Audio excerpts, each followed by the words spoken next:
Halo, perkenalkan nama saya Alena Rosiana Manik. Pada video ini saya akan menjelaskan bagaimana mengaplikasikan manajemen risiko dan pengambilan keputusan proyek dengan aplikasi atau bisa jadi dengan studi kasus bisnis. Nah, pada video ini saya akan menjelaskan bagaimana manajemen risiko proyek pembukaan pada kafe mahasiswa. Langsung saja, pada yang pertama itu adalah identifikasi risiko. Mungkin dalam proyek pembukaan kafe mahasiswa ini ada beberapa resiko yang mungkin bisa terjadi. Misalnya yang pertama itu renovasi tempat bisa terlambat, atau modal yang saya punya atau yang kita punya bisa kurang, dan bisa jadi penjualan kita bisa sepi karena adanya beberapa faktor yang dialami oleh beberapa mahasiswa. Dan yang terakhir itu harga bahan baku juga bisa naik dan turun. Itu merupakan bisa menjadi penghambat atau yang menjadi risiko kita dalam mendirikan suatu usaha. Dan risiko-risiko ini juga perlu kita sadari sejak awal supaya tidak mengganggu jalannya usaha kita. Dan yang selanjutnya itu ada evaluasi risiko. Nah, setelah saya mengetahui risikonya seperti risiko yang di atas, slide yang ada di atas, saya menilai dan saya berpikir mana yang paling berbahaya, risiko mana yang paling berbahaya. Mungkin risiko yang renovasi yang terlambat dan kekurangan modal, termasuk risiko yang besar karena bisa menunda pembukaan kafe.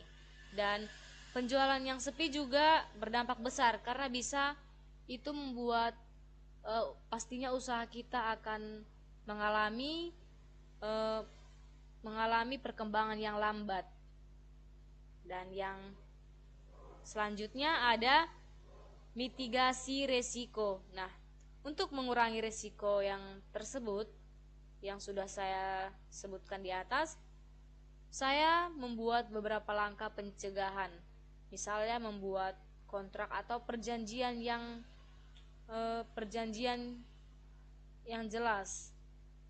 Misalnya dengan saya membuat perjanjian dengan tukang renovasinya, saya harus membuat janji yang jelas.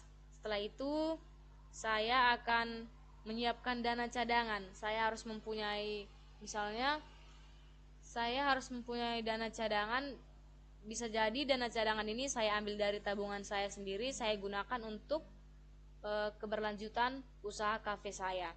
Dan melakukan promosi sebelum kafe dibuka, karena promosi ini membuat mahasiswa tertarik, karena kalangan mahasiswa ini sangat suka yang namanya dengan promosi. Dan mencari lebih dari salah satu pemasok bahan baku. Mungkin kita bisa bandingkan di pemasok bahan baku yang ini sedang mengalami kenaikan harga, mungkin di salah satu pemasok yang lainnya itu tidak mengalami kenaikan harga. Nah, kita bisa melakukan pilihan, kita bisa berpindah ke pemasok yang satu lagi. Dan yang selanjutnya itu ada monitoring dan komunikasi. Nah, monitoring dan komunikasi ini mungkin selama proyek berjalan saya akan rutin mengecek perkembangan renovasi, baik itu keuangan dan penjualan. Jika ada masalah, saya akan segera membicarakannya dengan tim agar saya bisa langsung cepat memberikan solusi sebelum masalah tersebut bisa menjadi penghambat besar bagi berjalannya usaha saya nantinya. Dan yang terakhir itu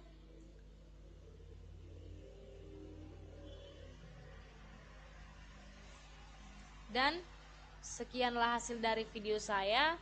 Mungkin dari simulasi video ini kita bisa melihat bahwa manajemen risiko sangat penting agar usaha kita, usaha Anda, apalagi saya, usaha kafe mahasiswa bisa berjalan lancar dan mungkin mengurangi kemungkinan mengalami kerugian pada usaha kita.